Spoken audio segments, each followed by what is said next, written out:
What's going on, guys? GoodMicWork commentaries back at you, and I am here with a big one today, and I mean a real big one.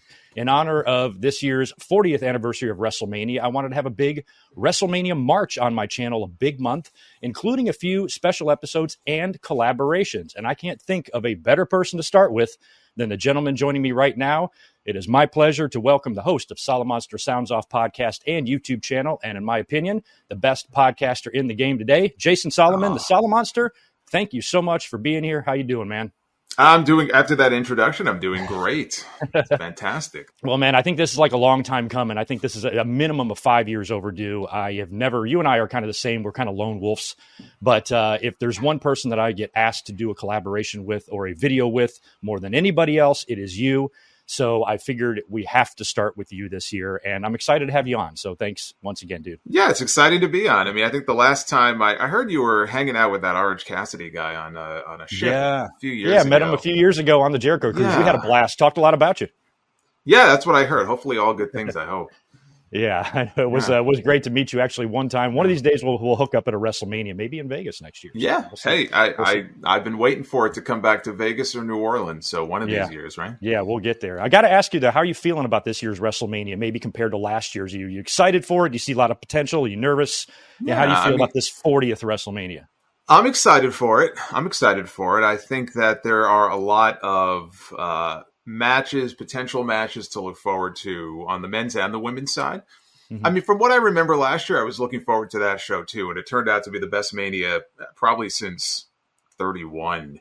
Yeah. For being honest, I mean, best Mania in a long time. So even with the injuries and some of the changes and everything and the whole Rock and Cody situation, I'm excited. I'm looking forward to it. Yeah, good. Yeah, I think me too. I feel like now that they're back on track, I got a little more optimism. And I really enjoy WrestleMania season, and I was worried about what they started with, and now that they kind of got back on track, I feel a little bit better about it. So I'm kind of with you, looking forward to this one. And this should be a fun little topic we're going to do today. Today we are going to rank all of Bret Hart's WrestleMania matches. And this is a guy, Bret Hart, who you and I both have a lot of similar memories of. Anytime I have tuned into one of your shows or heard you talk about anything Bret Hart related, I almost have to do a double take. And I'm like, is this guy inside of my head too? Because we have a lot of the same opinions, memories. I think he influenced us about the same. Bret was my favorite wrestler of all time. Not sure if he's yours, but I know he's up there.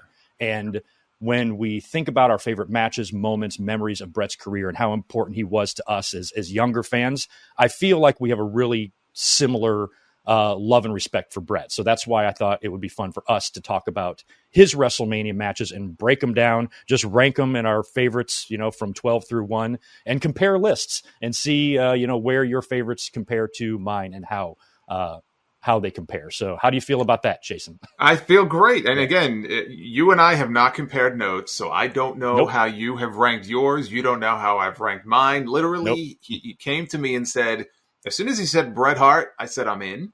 So that was the first order of business. And then he said, just rank them from, I guess we could do it worst to best. I guess we'll do it in that order. But I said, sure, because, and I took some notes here also, but, for the majority of it, you and me, I mean, we don't really need much in the way of notes for this. I mean, no, not at all. We've seen all of these matches, I'm sure more than once. We're very familiar with his work. And I mean, Bret, I would say that if I had to pick an all-time favorite for me, it would be Bret. When I was a younger fan, I was, a Hogan kid, brother, that was me.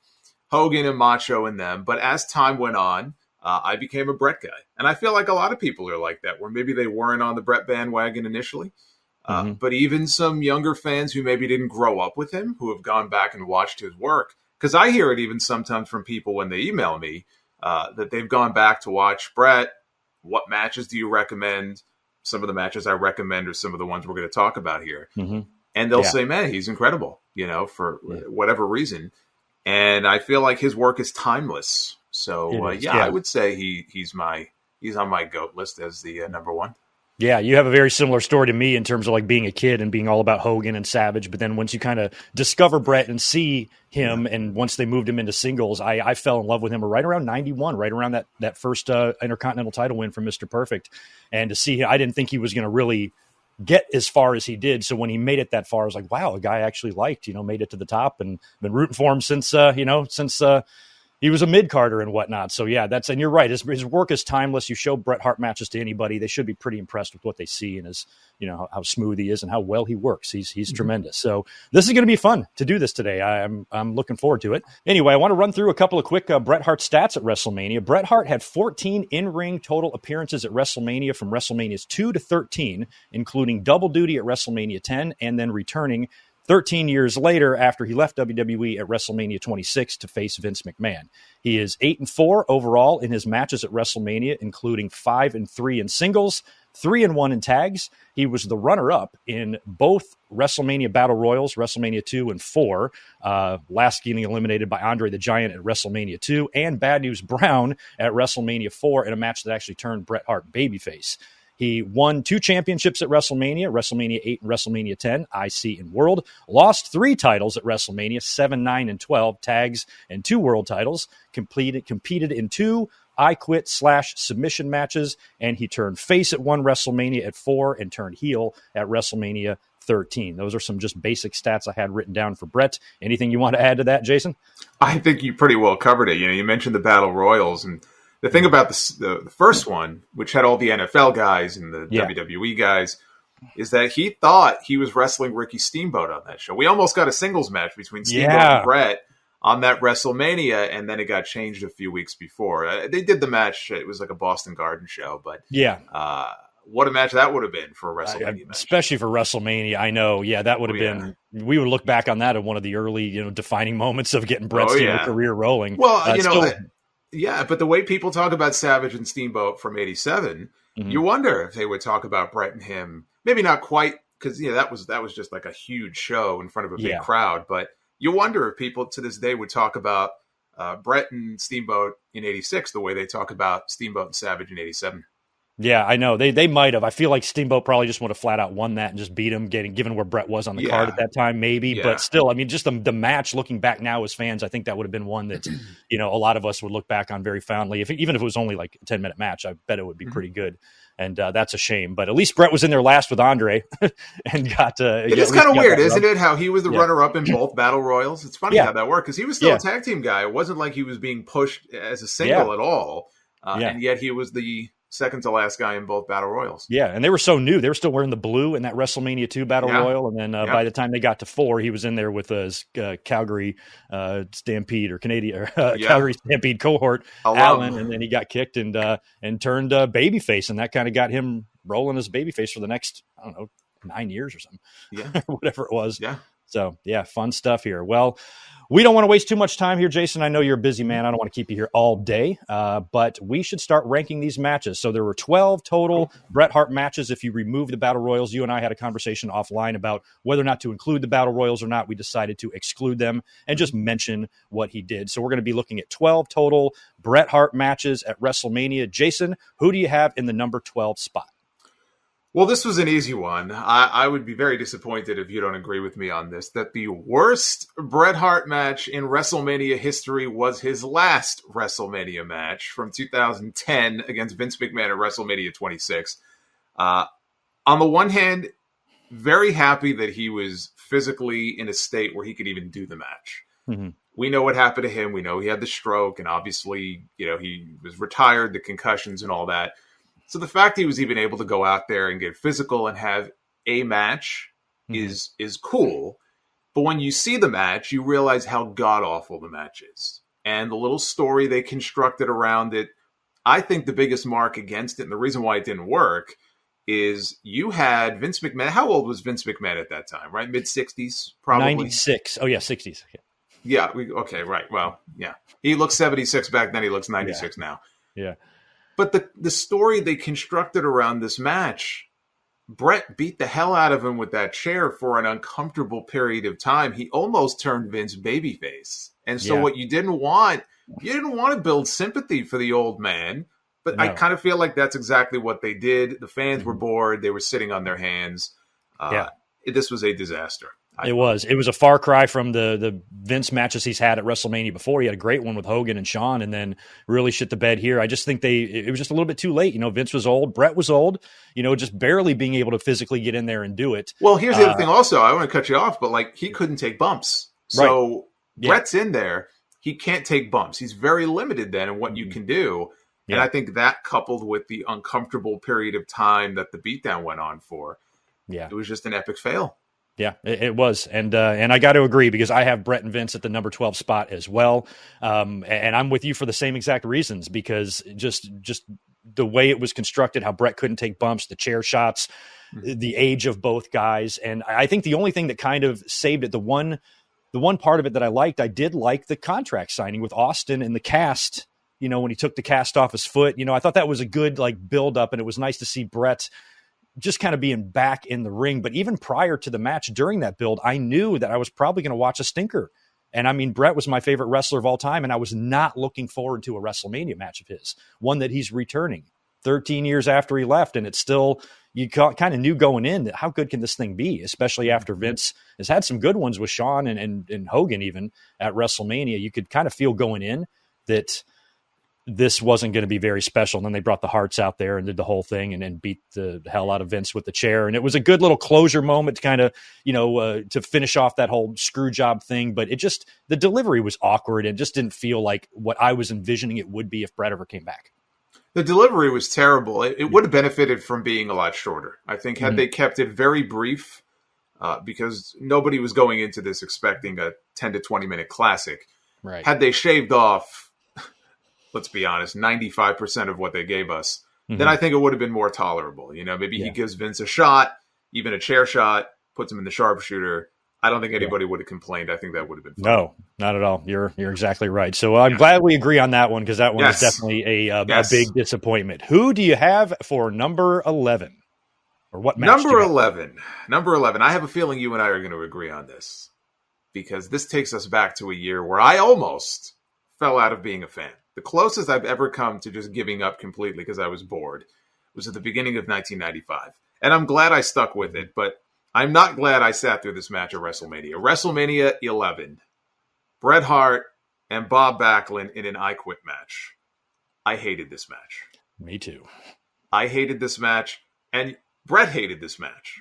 Because Bret, I think in his book, Bret said that he thought that it was the worst pay-per-view match of his entire career, which it was up until the match that you and I just talked about in 2010. Right. And it pains me because the match that they had the year before, the first Bret Hart Bob Backlund match on TV, was a Superstars match in '94, was an excellent match. Great. It was such a great wrestling match. And then the memorable post match where, Backlund turned heel, we got Crazy Bob and he put him in the chicken wing. It was so perfect. And then they had a match at Survivor Series that was similar, because I think that was a submission match. So stipulation was kind of similar. That wasn't as good. Right. This was the worst match I've ever seen the two of them have. It was, well, first of all, it was boring, which is the worst sin that you could possibly have. It's just a boring match. They had Rowdy Roddy Piper as the guest referee. Second year in a row for a Bret match, by the way, that they had Piper in there as a guest ref. Now, when in an I Quit match, you have the referee. He's got a microphone. And every now and then he'll go over and ask, do you quit? Piper was doing it what felt like every 15 seconds. Yeah. He was putting the mic. He was putting the mic in their face. But what happened was people were laughing sometimes. Like, you could hear people laughing in the crowd. Like, you would go to Bob and Bob would say, "Hello," and people would laugh. And I know that bothered Bret too, because it was turning the match into a comedy routine. And Bret's the kind of person who, he doesn't want his matches to be a comedy routine. So that was very annoying as well. And just everything about this was I think, a fail. Even the very end of the match. Now, I don't know if it was a cable carrier issue with me or if this was a WWE issue. You tell me. My cable went out at the finish. Oh.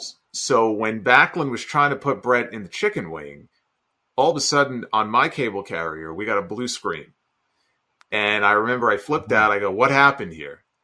And when it came back on, the match was over. And Backlund had already, surrendered. So I actually, watching it live, I actually missed the finish, which really pissed me off.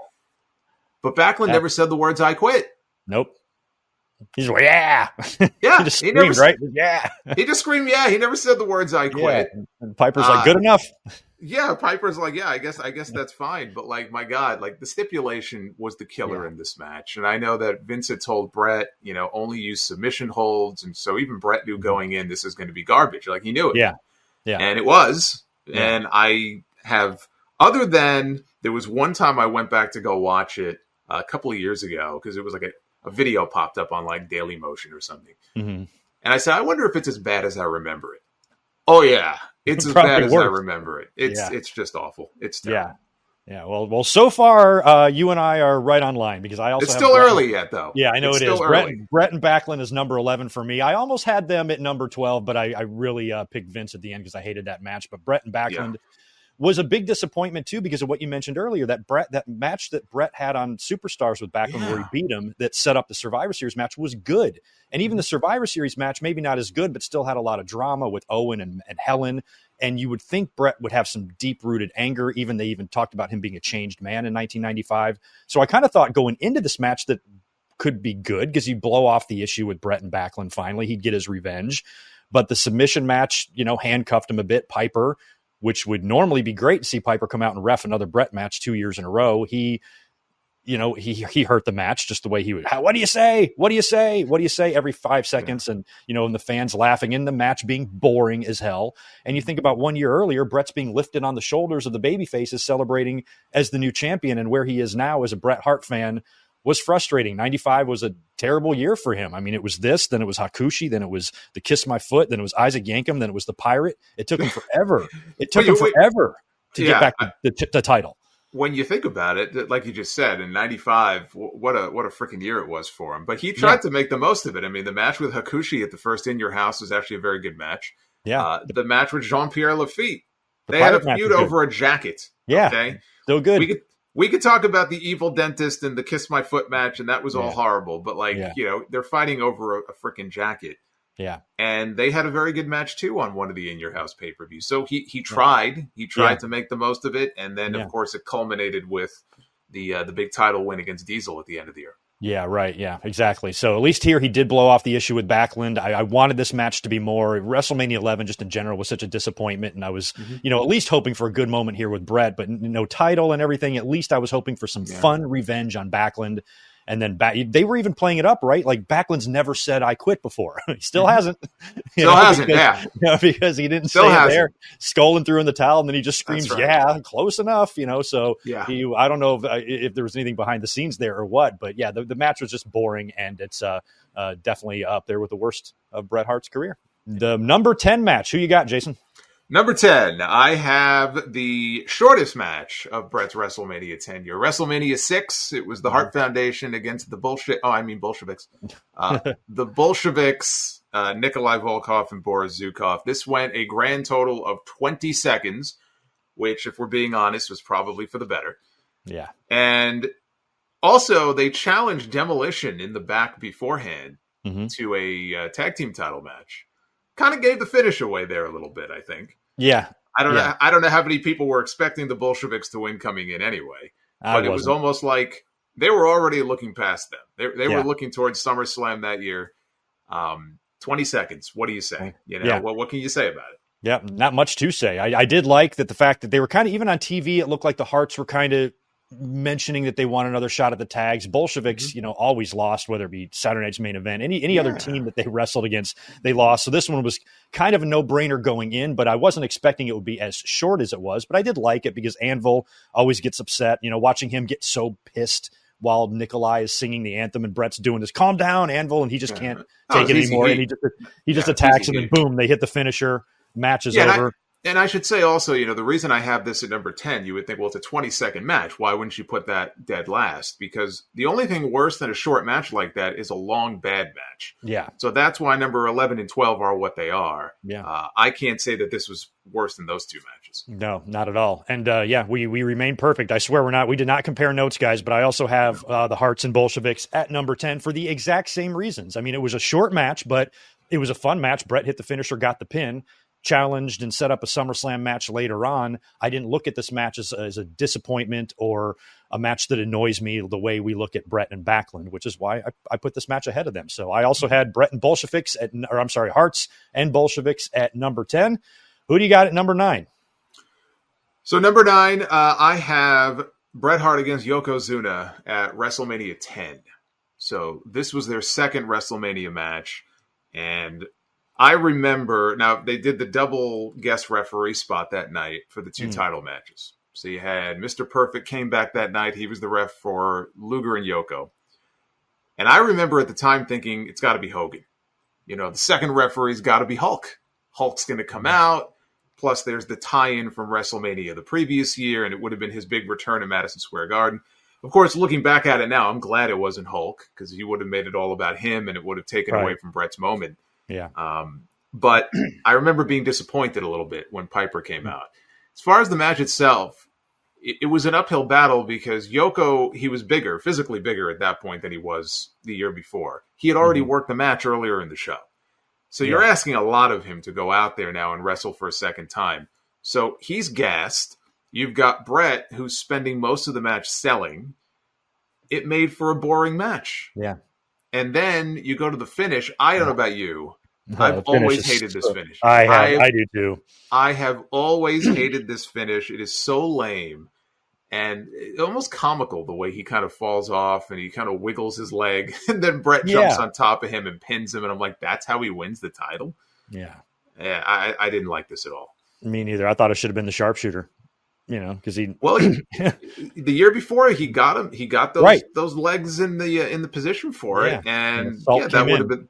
Yeah. But look, even if you wanted to do a pinfall finish, I'm just saying there were better ways to do it. Right. It was like Yoko beat himself as opposed to Bret beating him. That's the part of it I didn't like. Yeah, and as a Bret fan, I feel the exact same way about that match. Well, we finally found one that we differ on. I've got a different match for number 9. Mine is the Hart Foundation against Honky and Valentine at WrestleMania 5. Interesting. Only because I kind of thought this match was a little bit sort of boring. It just felt off. I was happy the Hart Foundation won, but they were right on the verge, I believe, of splitting them up into singles, right? Because the rest of 1989, they were kind of doing their own thing. I think Bret and Anvil, that was where Bret had some of those first early matches with Mr. Perfect, where he was putting them over and stuff on the house show. So it felt like the Harts, even though they were a team looking good, they were about to be broken up, and then they would kind of do their own thing for about a year until we had that Bolsheviks match, and then they were back on track. So I'm going to put this one at number 9, only because it's, just kind of a little bit non-memorable, and, the Harts got the win, I think, with a megaphone spot. They cheated, which was great, used Jimmy Hart's megaphone to get the win, which I did like, but I don't rank it very high on my most memorable Bret Hart matches at WrestleMania. So I've got that one as my number 9. What's your match for number 8? Number 8 is the first match between Bret Hart and Yokozuna from WrestleMania 9. So I have them back to back. I like this match a little bit more than I did their WrestleMania 10 match. I know, Bret has talked about being very upset with Yoko because they had a lot of cool stuff planned towards the end of the match. And I don't remember if it was a case where he just forgot or exactly what it was. I know, Bret's talked about how he went home early. And so all of his comeback, a lot of the cool stuff got cut out.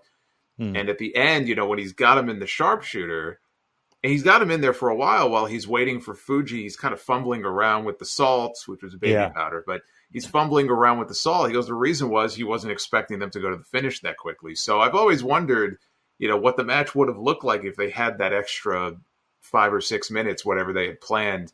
It probably would have been a better match. But there's parts of WrestleMania 9. Everyone loves to shit on that WrestleMania. It's kind of a guilty pleasure of mine. I'm not saying it's a great WrestleMania. It's not. But it's always been kind of like a little guilty pleasure. Like, it's not ranked on my list as the worst WrestleMania of all time, like some people do. It's not my worst either. It's a cool looking setup in Vegas. It is. It's a cool looking setup. I mean, it didn't really feel like a WrestleMania, I'll say that. They tried something different. It didn't work. I don't have it ranked dead last. But as far as the match itself, I liked it a little bit better than the one from the previous year. Again, not a great match. And the post-match stuff, I don't know if you want to talk about that, but so I put this ahead of the WrestleMania 10 match. Yeah, that's interesting because I don't have this match in that spot, but I do have Bret and Yoko's matches back to back like you do, just in a different spot on my countdown. The number 8 match I have is the 6-man match at WrestleMania 3, the Hart Foundation and Danny Davis taking on the British Bulldogs and Tito Santana. This was just a month after the Harts won the tag team titles. from the Bulldogs or a couple of months before or after they won the titles and Dynamite was hurt. He came back. They had the evil referee, Danny Davis, who was also instrumental in Savage winning the Intercontinental title from Tito Santana. So Tito joined the Bulldogs to take on the Harts and Davis. And I thought this match was really fun, even though no titles were on the line. I wasn't quite on the Bret Hart Foundation and Hart Foundation bandwagon yet. I was a Bulldogs guy. So I was really hoping that the Bulldogs would have a title match and regain the titles at WrestleMania. It was a 6-man instead, and little Greg was not happy. I was at this show, and I was not happy to see Danny Davis not only win the match, but get the fall. So you were at the Silverdome, so you got to see Hogan slam Andre. I was born right down the road at Pontiac General Hospital from the Silverdome. So wow. I was a chant. I don't know. Remember. Where were you sitting? Way up. Super, you know that wide shot they always show of like WrestleMania 3, in the ring up in the corner top building. I'm up there, but like kind of on the other side. So I had no camera with me. I went with my friend and his dad who just took binoculars. Me. No binoculars either. They had the screens up. They had the screens up. So I wasn't as immersed in that as I should have been. But and I wish I had like more just photos of it, of the day and stuff, but I don't. It was one of those things like, hey, you want to go to WrestleMania? Yeah, sure. We hopped in the car and we went. It was just kind of like boom, boom, boom. It just happened. So I don't have too many like photos or any other memories of it, but I remember being able to be aware of what was happening in the match. Like I knew Davis got the pin. I remember being mad about that because I hated him. I mean, for a 10-year-old kid, or 9, I guess I was, Danny Davis was a huge heel for me. I really, really, really hated that man. And so to see Bulldogs and Tito both get chances to whip his ass, the people in our section were going nuts. He got a pile driver. Davey was tossing them all around. He was selling like crazy. I actually thought it was really fun. And looking back as an adult, it's perfect that he was the one that pinned. I think it was Dynamite. Forgot who he pinned to get the win in that match. But as a kid, it was infuriating. So that's who I have at my. Well, he did his job then, if that was the case. He did it. That's what I'm saying. As an adult, I appreciate it. As a kid, I wanted to fucking kill him. Yeah. But anyway, what match do you have it in your number 7 spot? So my number 7 is the WrestleMania 5 match. Hart Foundation against Greg Valentine and Honky Tonk Man, who I don't believe by that point they were calling themselves Rhythm and Blues. I think that came later on. Yeah. Because I remember at 6 they got the big entrance. DDP driving them in the pink Cadillac down to the ring. Yeah, Valentine's dark hair. His dark, which just didn't work. Yeah. So they must have put these two together very shortly before this. And so it was a very basic match. That's really the worst thing I could say about it. There was nothing wrong with it. It was a perfectly acceptable middle of the card tag team match on the show. I didn't love it. I didn't hate it. For me, it was just kind of there. Yeah. Yeah. I'm the same way. Yeah, I totally agree with that. And it was still fun to see Bret get a win at Mania. After the previous year, getting his ass kicked in that battle royal and getting tossed out by Bad News. Well, I do have to say this because, people talk about Hogan in the 92 Rumble and how much of a sore loser he was when he got dumped out by Sid and, what happened there at the end. Yeah. Really, Bret, if you remember, he pitched quite a fit at the end of that battle royal. And he took the trophy. He took the trophy and he mangled it and he kind of, threw a little bitch fit himself. So just, in the interest of fairness here, we have to say that he wasn't exactly a good sport about that either. Yeah, you and I always try to be honest. I do like the way Bret was like putting the boots to the trophy, like he was kicking a wrestler. Like when it was a trophy, he was like almost like pulling the punch, pulling the kicks a little bit. I'm like, no, lay him in, man. I think he was stomping. He was stomping as he was throwing the kicks. Yeah, it was like stomping or whatever. He looked like he was executing wrestling. Well, you got to make the noise. You got to make. You got to make the noise. Exactly. That was pretty funny. Right on. What are we on? Number 7, right? My number 7 is Hart Foundation and Nasty Boys from WrestleMania 7. For the tag team titles, of course, the Harts coughed up the titles here, and Bret would be now on the road to singles gold in a singles career, which was great. Looking back, you hear Bret tell stories of this, how Anvil was really kind of bummed out that all of this was ending, but Bret was moving on to much better things. And I never like to see Bret Hart lose a championship, especially on pay-per-view, but this match wasn't bad. And Nasties and Harts, I thought, worked pretty well together. They could bump like crazy. And I thought the match, even though it was a Hart Foundation loss, was fun. And having Jimmy Hart out there play a role in the finish, given his history with the Harts, I thought was perfect. And if you're going to take the belts off the Harts, do it at WrestleMania so you can move Bret on. But part of me wonders why this wasn't Legion of Doom or maybe somebody else. It was the Nasty Boys. So my number 7 was Hearts and Nasty Boys. What match do you have at the number 6 spot? So my number 6 is the WrestleMania 3 match that you just talked about. So I have the 6-man tag there, Hearts and Danny Davis against Tito and the Bulldogs. I know why they did it. Dynamite's back was just completely thrashed. And so the whole purpose of doing the 6-man tag was to kind of give him some relief and take some of the stress off him having to do too much. And kind of similar to the WrestleMania 5 match in that I think it's fine. I don't hate it. I don't love it. It's a perfectly fine match. I don't really feel all that strongly about it one way or the other, but I thought it was good enough though to, rank at number 6 on this list. Yeah. And I think with me too, I just remember how much I was invested in that feud as a kid. The Hearts and the Bulldogs, watching them battle for the tags was really like influential to me as like an 8 and 9-year-old. So I think that's why I had, that match was, always, important to me and like in my memories and stuff. And like I said, looking back as an adult, I love the way Davis, got the pin and got the fall in that match. That was great. My number 6 spot goes to Bret Hart and Yokozuna at WrestleMania 9. So this is where I have that match. Same reasons as you. This match was, not horrible, but still maybe missing out on the end stuff where we might have gotten a little bit more if it weren't for the time constraints or whatever they were dealing with that caused that. A little bit of a bummer there. Of course, Bret Hart loses with the salt in the eyes and all of that. And then we didn't talk about the finish when you talked about this match, but we have to bring up the Hulk Hogan part, coming out after Bret Hart loses the title, immediately challenged by Fuji. And of course, Bret Hart's doing the whole, tell him to go in the ring, and Hogan does it. And we go into this match as Bret Hart, WWE champion, come out as Hulk Hogan. I was a confused 15-year-old kid, that's for sure, because I was Team Bret all the way. Didn't really hate Hogan, but was really, wow, I just could not believe that this is what we were seeing. Yeah, I will confess that when I watched that show live, and I remember watching it live, I was at my grandparents' house because they had pay-per-view and we didn't. And I was a Bret fan at that point. I liked Bret. But when Hogan came out and when he won the title and they played the music, I marked out. And I thought, wow, I wasn't expecting that to happen. And everyone in Caesar's Palace is going nuts. And I'm hearing Real American, which is my all-time favorite theme song. And so in the moment, I, as a younger fan, enjoyed it. Now, of course, I can look back on it now and I can see why it was total bullshit, the way it all went down, and why Bret would be upset or Bret fans would be upset. But in the moment, I got swept up in all the excitement too, even though I was wondering why Fuji would agree to put the belt on the line in that moment. Even as a young fan, that didn't make a whole lot of sense to me. Yeah. But yeah, they did Bret dirty on that show. Yeah, they really did. It's kind of a bummer that it went that way, but still, like you said, that Vegas, setting and everything that did look cool. And what's funny about this WrestleMania, I didn't watch this one live. I watched it. You ever watch like a scrambled pay-per-view, like on the pay-per-view feed where you just watch it? That's how I watched this one. I don't remember why, because I ordered WrestleMania 8, I ordered WrestleMania 10.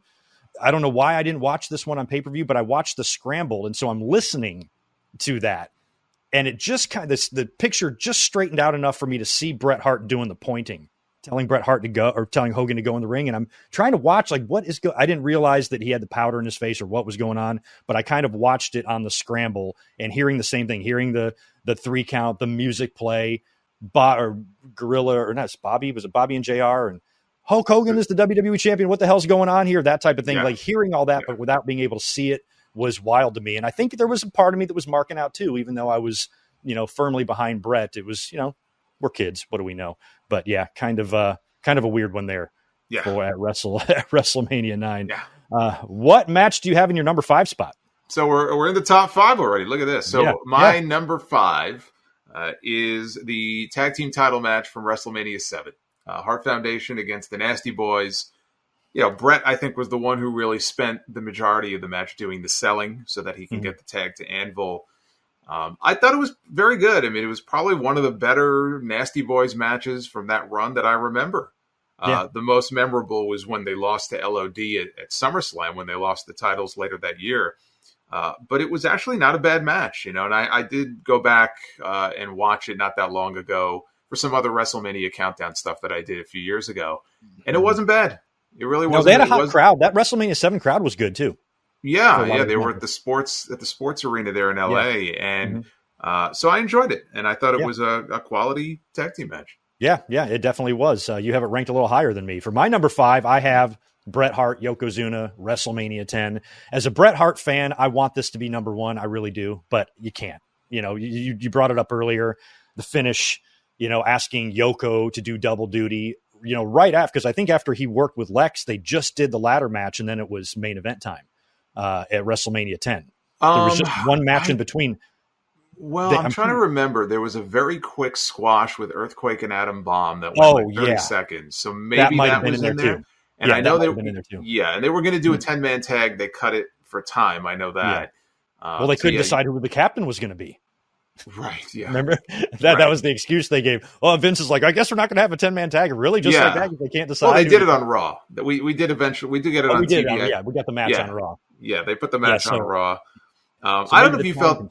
I don't know if you felt the same way. I imagine most fans probably felt this way. Disappointment that we didn't get Bret and Lex, and I guess they just didn't want to do babyface against babyface. Yeah, but they they did a good job of kind of making you think that we were going to get that match, and then to not get it was disappointing. It was, yeah. And I remember as a fan, that's what I wanted. They set the whole damn thing up at the Rumble. What'd you have the two of them tie for if this wasn't what you were going to do? And, and maybe then they were still thinking maybe that was their contingency plan. The plan is Lex, unless he's not working out, we'll go with Bret. So we'll do the tie. I don't know. But when you think about how they were setting it up, as a fan, I was really interested because they were doing this coin toss. Oh my God, what's going to happen? Bret and Lex Luger in the main event for the title. And I was nervous as a Bret Hart fan because I thought this was going to be Lex's night. Even when he came out for his match with Yoko in the beginning, he had that was when he debuted the new music. And I'm like, right. I was like, it's going to be him. I remember being really bummed out. I'm like, forget it. He's going to beat, Yokozuna. But the thought never crossed your mind about the fact that Hennig was the ref and a year earlier they were feuding and that he might do something. Yeah. Once Hennig got out there, then, it dawned on me because I think, did they introduce Perfect before? I remember, for some reason when I don't remember if the wrestlers came out first and then him, or if he came out first and then the wrestlers. I definitely remember having the conscious thought of, oh God, Lex got new music, he's going to win. But once Perfect was in there, that was kind of, they were setting the table and hinting to you that it wasn't going to be him. And as a fan, I just don't know if I'm disappointed about that or not. I guess I wanted Lex and Bret, but I think, would Lex have won the title and then just dropped it? Well, that's the thing. I mean, I think they just didn't want to do that. They didn't want to change the title twice and have him hold it for an hour. 10 seconds, or whatever. And also, it seemed like that the plan was for Hennig, they were going to build to a match with Luger and Hennig, maybe at SummerSlam, and then Hennig never got back in the ring. He bounced. He bounced, which was a shame. And that would have been great because they had a history the previous year at WrestleMania and the narcissist stuff with Mr. Perfect. And that would have been great had all of that worked out, but the Bret and Yoko match in the ring, you're right. Bret spent the majority of the time selling. He had that bad knee. One good thing I will say about this is after the Lex and Yoko match, Jim Cornette just had a phenomenal promo backstage where he's got Yoko and the team there, and he's talking to Bret Hart and how Yoko's going to chew him up and spit him out. That was tremendous. I thought he did a really good job of, setting you up for the main event there and doing the best to tell the story of Bret's leg, but then the selling in the match and Bret's not doing a whole lot. And I just wanted, to make up for the previous year, put him in the sharpshooter. Yoko's had the belt for a year. He can, he's going to act like a scared little child about the Undertaker, in a few months and being scared shitless of him. What's the difference if he taps out here to the sharpshooter? The fact that they did the thing on the top rope and Vince McMahon told the story like it was fate was the reason. The only reason Bret Hart won was because fate was on his side, not because he's good or anything like that, but it was just like fate. And when you mentioned Yoko falling and his legs kind of wiggling like that, it was just, it just looked terrible. It was just and then Bret jumped on him. I mean, Piper being the referee, I did like, but you brought up a good point. Hogan, WrestleMania 10, Madison Square Garden, the previous year being involved with Yoko and Bret. How did they not get that done? Well, he had been involved in every WrestleMania up to that point, so I thought it was a guarantee. Like the stage was set, and then when it wasn't him, again, I don't hate Roddy, but it was like, oh man, it was disappointing when he didn't walk out there. Yeah, it really was. I mean, and there was still some time. I mean, he hadn't gone quite to WCW yet. He was about to, but if you felt like he could have been in there and been a part of that, and maybe it almost gave Bret the endorsement. Hogan with a sleeveless referee shirt, raising Bret's hand, and and leaving in there. Do you really think he would have given him the endorsement? No. Though? Of course not. No, he wouldn't. I'm trying to think of the visual. Like if he did, that would have been a great visual. Yeah, sure, of course. Yeah, of course Hogan would have never done that, But I wish this match, the finish and the in-ring work itself would have been better because I did like the end. Bret Hart celebrating on the shoulders with the title in Madison Square Garden on, at the time, their milestone WrestleMania, the 10th one. There was no better image to me as a wrestling fan than that. Just getting to it, I wish could have been a little bit better. And I'm sure you and I are both going to be talking about another match on this card in here in just a minute. But that whole ending, Owen coming out was all great. Looking at Bret in the ring with the belt, all of the ending stuff was tremendous. But just the match itself and the finish, huge disappointment. But since I'm such a big Bret Hart fan, that's why I have it as high as number 5.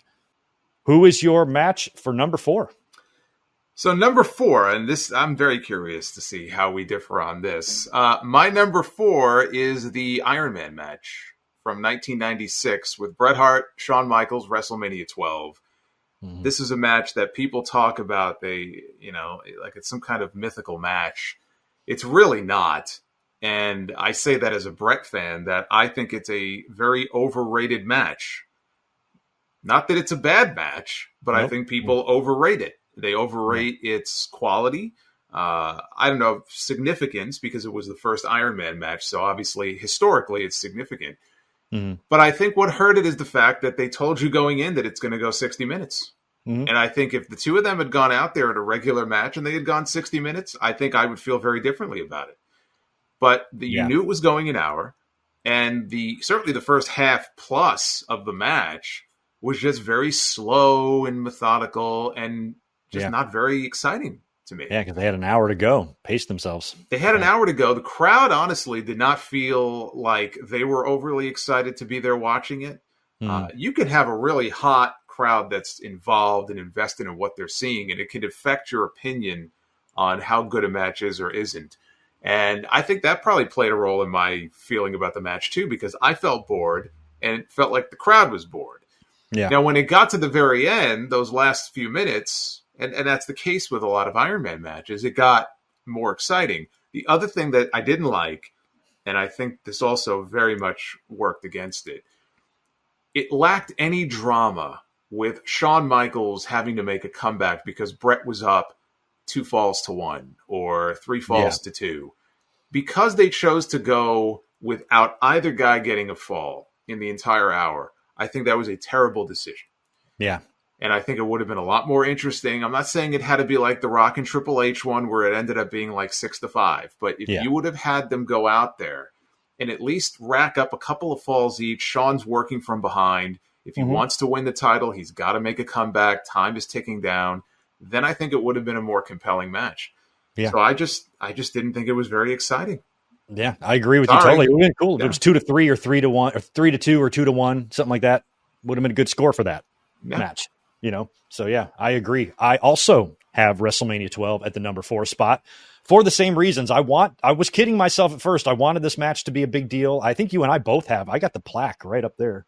The Shawn Michaels signed WrestleMania plaque. Yeah. Yep, I think I've seen your picture on social media of it. So I did. I posted a while back. I posted a photo because I had it in the closet, actually. It's not on the wall at the moment, but it was a photo of autographed photo of Shawn celebrating his win. And there's actually, so it came with a piece of the canvas. So they cut a piece of the mat, and that's in the plaque as well. And there is a long hair trapped in between the canvas and the glass. So you got a hair? I got a hair. Sweet. And I don't know whose hair it is. It's Earl's. It could be.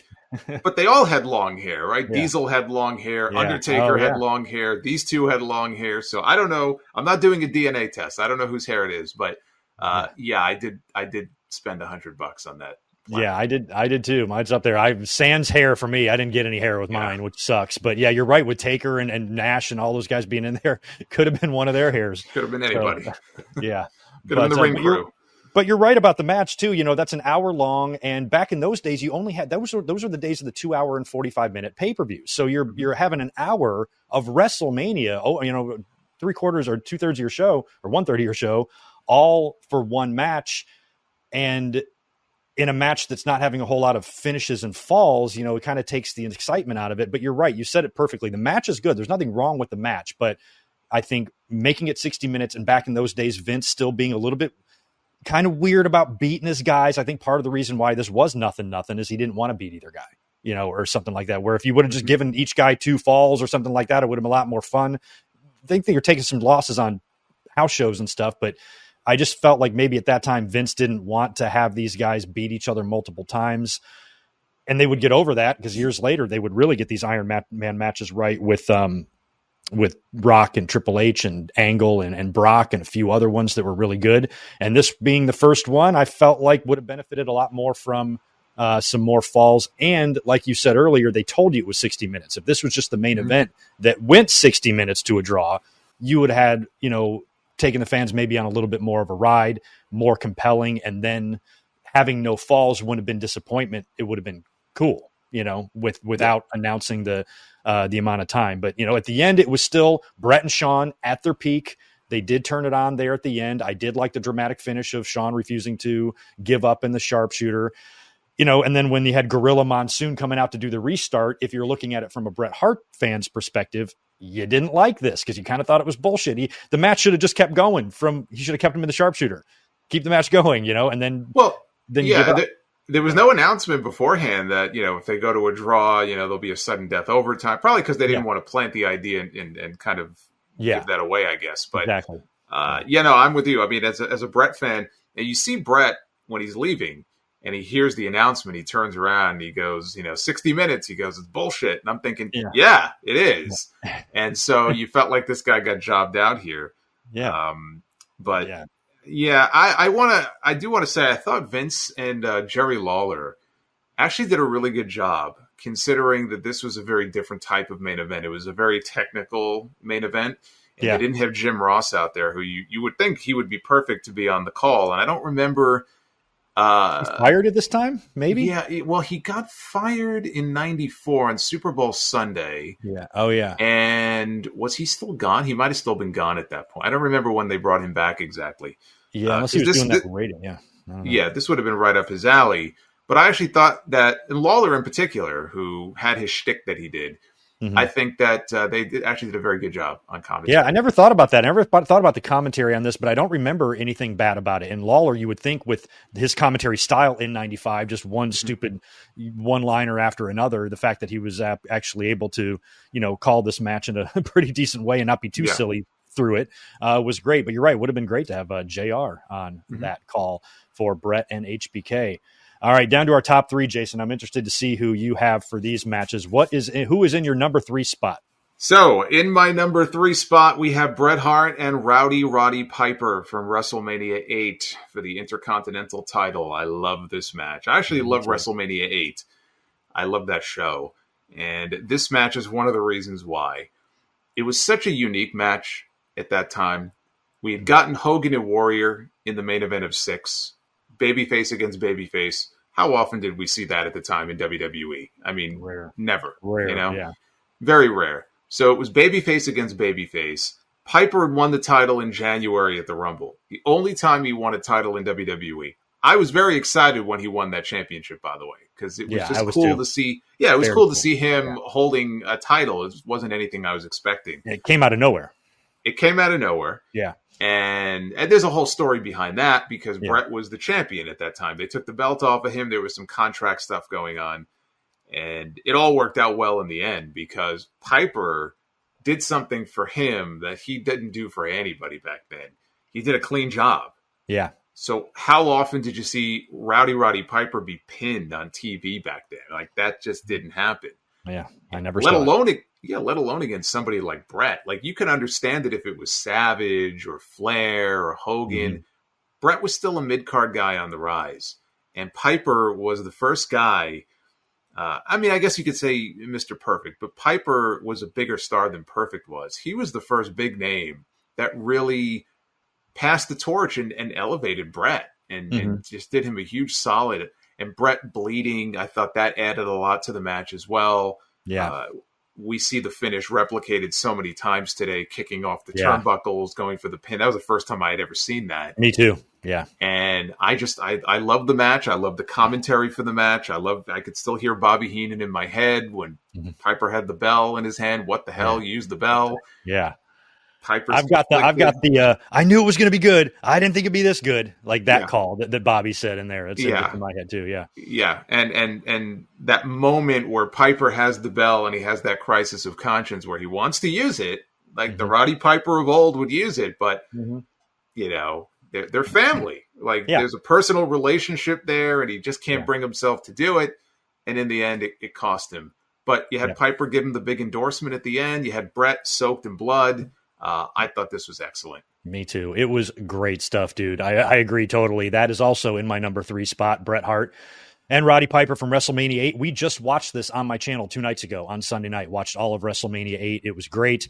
And watching that Bret and Piper match again, I loved the pre-match interview with Mean Gene. Yes. You know, that's so great. I mean, they would do one the next year with Bret and Perfect at King of the Ring, which is also good. This one I just kind of like better because, you know, Piper started making them sandwiches and, you know, all that shit he was saying was so funny. I think he was like, he's like, well, I only had one slice of meat in between. One piece of bologna. Right? One piece of bologna. But, you know, talking about Helen making sandwiches. I'm like, make me one, Helen. So that was all fun. And then kind of them getting into it at the end. You know, even the lead in, there was on TV, they did like a platform interview with like Mean Gene where they sat on the edge of it and kind of, did you ever see that where they kind of talked to each other? Like Piper, like kind of didn't want to fight him and whatnot, just sitting on like 2 kids sitting at the edge of a pool or something. I thought it was really cute. And the way they were playing into their family history and their friendship, which they never really mentioned on TV prior to this, but they were really hammering it home leading up to the match, their friendship and stuff going into it. And babyface match, Bret, that would be a theme for him in 92, do the same thing at SummerSlam, you know, against Bulldog. But here against Piper, it was a unique match, one that we hadn't seen before. And, you know, it's a championship baby. It's so many levels of uniqueness, which was why it was cool. And then it got bloody. You saw sides of Piper that you hadn't seen before in terms of him, you know, kind of doing some, you know, wrestling with Bret. You saw back in NWA with Flair and stuff, but, you know, seeing him kind of like chain wrestle Bret a little bit was not something you saw from Piper in WWE because he's just facing Bad News Brown every week and stuff. So and Piper at this point was in the best shape of his entire career. He was. Yeah, he really was. And this was he was kind of done after this too, which is wild. He could have gone a little bit more, but there was a few spots in that match where, you know, they were just real. It looked like they worked together plenty of times before. And the blood was perfect. You know, Bret tells a story in his book that Savage and Flair got in trouble for their blade job and him and Piper got away with it. And he claims that it's because they did it so well. It's clear where he does it. You know, Piper catches him with a short punch and you can see clear as day where Bret's blading, but he tells the story as if he did it so slick that he somehow avoided a fine or something like that. Well, that's always, that's a famous story. And Flair has talked about it when he walked to the back, you know, he went over to Vince, you know, to find out how the match was. And Vince made a comment to him about, and I forget exactly what it was, but it was something to the effect of, what was it that he said? Like, you'll never learn, or like 1 step forward, 2 steps back. It was something like that because he was not supposed to blade. There was no blading at that time.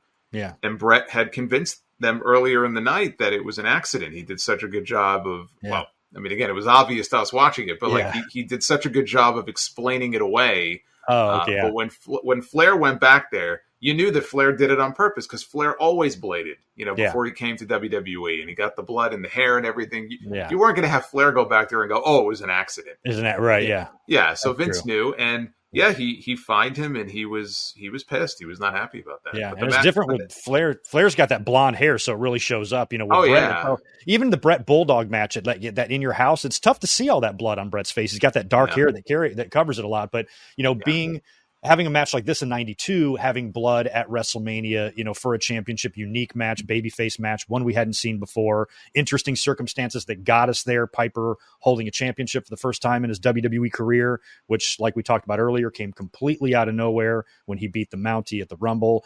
And then passing it over here to Bret was the ultimate endorsement. And it's one of my favorite WrestleMania matches, not just of Bret Hart, but of all time. And I had it as well at my number 3 spot. This is where it's going to get interesting. I think we might be different. We might be the same. I think we're probably going to be the same. Match number 2, who you got?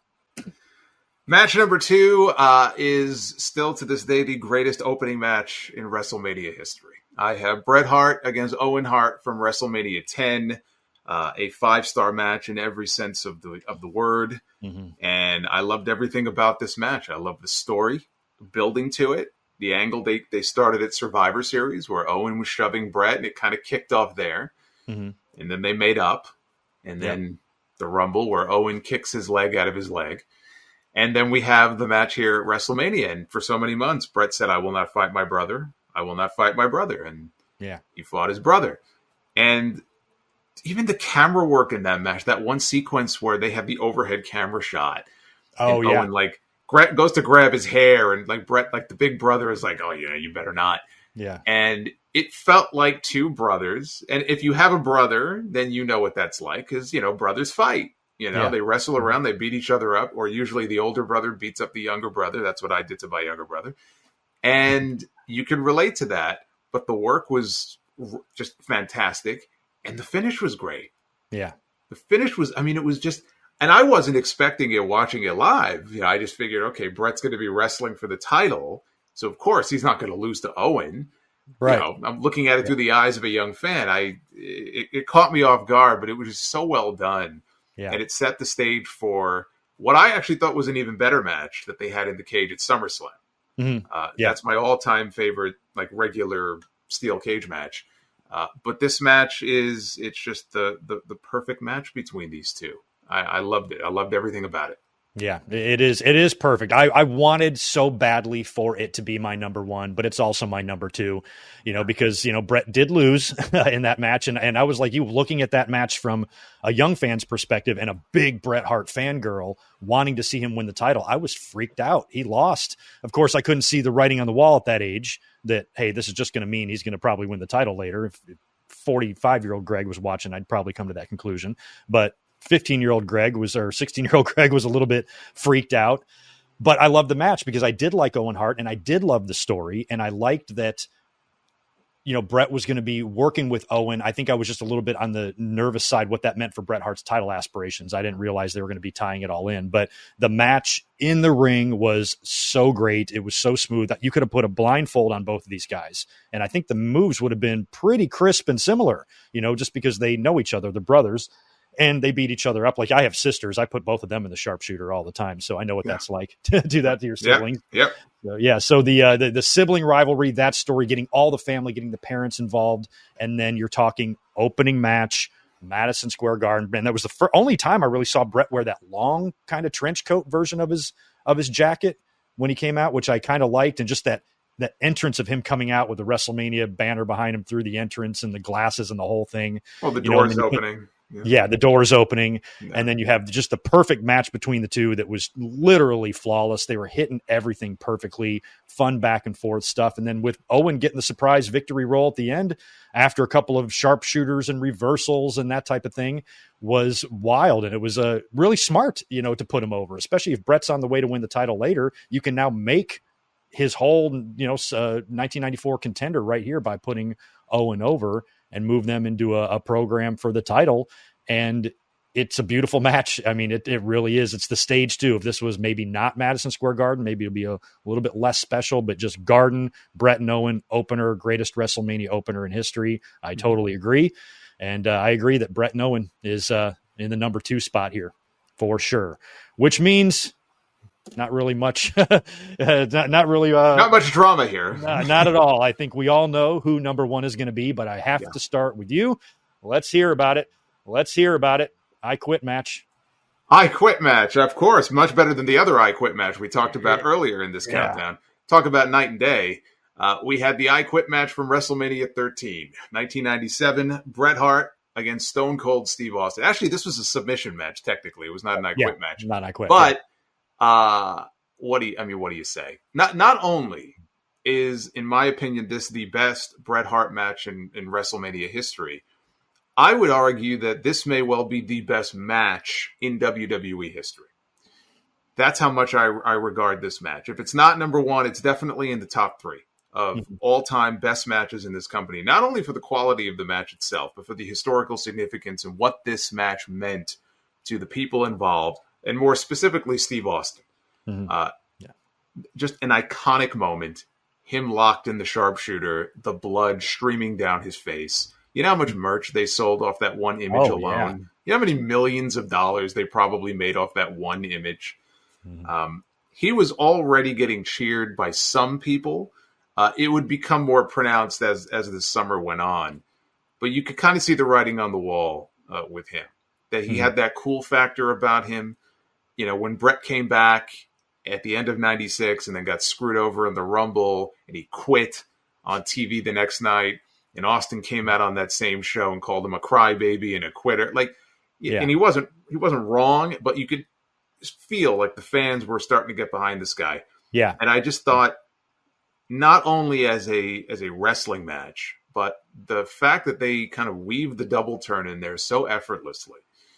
And you had Bret walking in, getting some boos, but mostly being cheered. Yeah. And Austin getting some cheers, but still mostly being booed. And then by the end, it was a totally different story. And you had Ken Shamrock in there as the guest referee, who I thought did great. I thought he was, for that stipulation and that, the blood and everything, right. Perfect referee. And then the post-match angle, where Bret went back to the sharpshooter. And they're ringing the bell, and Shamrock's trying to get him away. And then Shamrock finally grabs him around the waist. And when I say he waist-locked Bret, he launched him into orbit. He could have been in the crowd. Oh, my God. Yeah. I mean, he threw him. Talk about an overhead throw. Yeah. And Bret gets up, and he's going to get in his face, and he thinks better of it, and he goes to leave, and everybody boos. Yeah. It was perfect. You could not have done that any better. And these two work together. I know Bret regards Hennig as his favorite opponent to work with. They had great matches. I think Bret and Austin are up there, too. Oh, yeah. The Survivor Series match they had, they were like peanut butter and jelly. I mean, they went so well together. But everything about this match, the hatred between them that they played off of, it was a very serious feud, coming into it. The work, the blood, the level of violence, because they had the chair shot off the top turnbuckle. I mean, I'm remembering all different moments from the match. Yeah. But this was not only the best Bret WrestleMania match, but like I said, one of the greatest matches in the history of this company. Yeah, I agree totally. It really succeeded where Bret and Backlund failed at WrestleMania 11. I mean, kind of similar situations, Survivor Series match, title change was involved there, a lot of heat, a lot of hatred. Bret should have bloodied up Backlund in that match. And, they weren't doing that in 95. Yeah, not in 1995 anyway. Maybe the end. But, he played it at the end of 95, but not during the year. Yeah, that is true. But of course, my number one is, Bret Hart and Stone Cold Steve Austin. When I was making my list, writing it down, I already knew number 1 and 12. I knew my last place and first place. That was easy. Yes. And then I kind of filled in the middle, but they were already laying the groundwork for Bret on that. The go home was the cage match where he pushed Vince and this is bullshit and freaked out, right? And then this match was what, solidified the turn. And what's awesome about it is because, how it could have been bad because Austin was kind of hurt and whatnot with the injured knee and then having a submission match, and Austin's not even a submission wrestler. So it felt like going in, it could stink, but it was anything but. Well, they were handicapped going into it for the reasons you just mentioned. And Austin talked about how he didn't even know. Nobody told him that it was going to be a submission match. He was at home. Yeah. And he was watching the show on TV, and they put the graphic up and said it's going to be a submission match. And he's like, what? I'm not a submission wrestler. Yeah. So you had that and the hyperextended knee, and so he wasn't 100% going into it. What's crazy about it is, and this is how it kind of works out sometimes, I guess, this match was not supposed to happen originally. No. If you think back to what the original plans that were talked about for WrestleMania, it was going to be Bret and Shawn, and then Shawn lost his smile and went away, and it became a question of, well, what are they going to do? So they just said, we'll put Bret and Austin together, and we'll do this stipulation match. And it just turned out to be the greatest thing they could have possibly done. Yeah. I mean, to me, it's the only saving grace about that WrestleMania. They had a street fight on that show with LOD and Ahmed and Nation, Nation, right? I think it was. That wasn't bad. But, like, I don't remember anything else about that WrestleMania. I didn't care about that WrestleMania. I think it's a terrible WrestleMania, except for this match. This match, it's like the one shining diamond in a sea of shit. Yeah, exactly. Imagine if we didn't have this match. Imagine if it was something else, or imagine if Austin was hurt and Brett just had to work with somebody else. I mean, who would he have worked with? Yeah, I don't know. I have no idea. And it's funny how sometimes what feels like is a catastrophic thing, like how the screw job even that gave us the Stone Cold Steve Austin character, getting on the map at WrestleMania 14 and whatnot. He might have been stalled a little bit had Brett stuck around, and then Shawn losing his smile has the same effect here on WrestleMania 13, giving us this Brett and Austin match, which just had so much drama and everybody playing the role. Shamrock with being the perfect person to put as that special guest referee since he was just coming in, and the hatred and the bad blood between these guys, Austin costing Brett the belt, the Rumble stuff, the Survivor Series stuff. It was set up here to be great, but with Austin's bad knee, they spent a lot of time brawling out in the crowd. And then it was really all about that second half, just getting in the ring. That's when the chairs started coming out. That's when Austin took the bump on the barricade and bladed hard, the electrical cord, the bell, all that stuff that they had, leading up to that finish with Brett putting the sharpshooter on. And I had friends over that night watching the pay-per-view, and there was maybe 5 of us, and you just didn't see a whole lot of that in WWE. So when Austin is screaming and the blood's coming down his teeth, we're all just looking at each other like, this is the greatest shit I've ever seen. It was just crazy marking out, like 6 dudes in there, just loving it. A couple of them weren't even wrestling fans. It was just a moment, and all the merch they got off that shot, that shot, that still image of Austin just with the blood is something that, is still very recognizable today. Yeah. 27 years ago. It's iconic. I mean, it's one of those matches and moments that will, outlast probably even the people who were watching the show that night, like you and me. Like, it's a moment that it'll outlast all of us. Yeah. And it'll still be talked about. They'll have the highlight reels for it. It's just one of those iconic matches that I think if you were to put them in the ring together at any other time and say, hey, do what you did that night, I don't know. I don't know if they could pull it off as perfectly as it came off that night. Just everything. You got to remember they were in Chicago as well, which that crowd is always fun. Always a great crowd. Yeah, always a great crowd. Yeah, you put them there. And what I like too is like every bit of that match was great. The entrances were great. Brett coming off and walking over Austin's shattered glass. And then when they left, Bret Hart leaving to booze, and then Austin refusing help. And he kind of just hobbles, to the back while the camera follows him. And then Vince McMahon says something like, he's going to walk off on his own and take his pride with him. And I just remember, like, this guy's a real deal right here. Yeah. This is a star making performance for him. And it is crazy looking at this match that it did take him a full year to actually get to that title.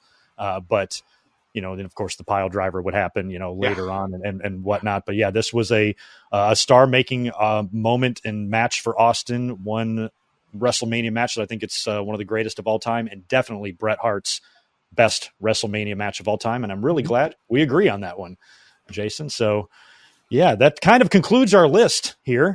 What'd you think? I wish there were more Bret matches. I know, right? Yeah, we could really break down those battle royals if you want. No, that's fine. That's fine. maybe one year we'll have you on for SummerSlam. Yeah, the SummerSlam. I think that you gotta say it right. No, I don't think we disagreed that much. I think we disagreed on some stuff in the middle, but for the most part, at least on the key stuff, I think you and I are in agreement. Yeah, I was really curious about the top 5. I knew like the top 3, especially Brett Piper, Brett Austin, Brett Owen, I figured would be our top 3. So we came on right on line, even with the 4th match with the Iron Man match. So we were pretty dead on, which is what I had a feeling about. I was kind of laughing going into this. I'm like, it's going to be funny if we have all the same matches, and then people aren't going to believe that we didn't compare lists. But I had a feeling it would be definitely similar. Jason, I want to thank you again for being here. Thank you so much for joining us today. By the way, you can find all of Solomonster's links in the description of this video. I'm going to put it all in there. But Jason, please let everybody know where they can find you. Not that they wouldn't know this, but just in case. Sure. Yeah, no. On social media, you can follow me on, I still call it Twitter. Me too. I'm an old bird. So you can follow me on there at Solomonster. The YouTube channel, which has a lot of the clips from the main podcast, and then live streams. I'm live every week, several thousand times. it feels like. Yeah. Just type in Solomonster Sounds Off, and the main podcast, it's an audio podcast, drops every Sunday on Apple Podcasts, Spotify, and wherever you get your podcast from. Right on. Yeah. And definitely check him out. If you know who I am, you definitely know who Jason is, but still, I want to make sure that we put all the appropriate links there. And like I said before, I think you're one of the best in the game, or the best in the game. And congrats on all your success. Love what you do, and just really happy that you're one of the more respectable ones in this community, and proud to call you a friend. And thank you so much today for being here, man. I appreciate it. I appreciate you and all the good stuff you're doing too. I'm very happy for your success. Yeah, cool. Maybe we can do this again one day. Hopefully we will. Yeah. All right, man. Take care. Thank you so much, Jason. And I will catch everybody very soon. Check back next week for another collab, and we'll talk to you later. Peace.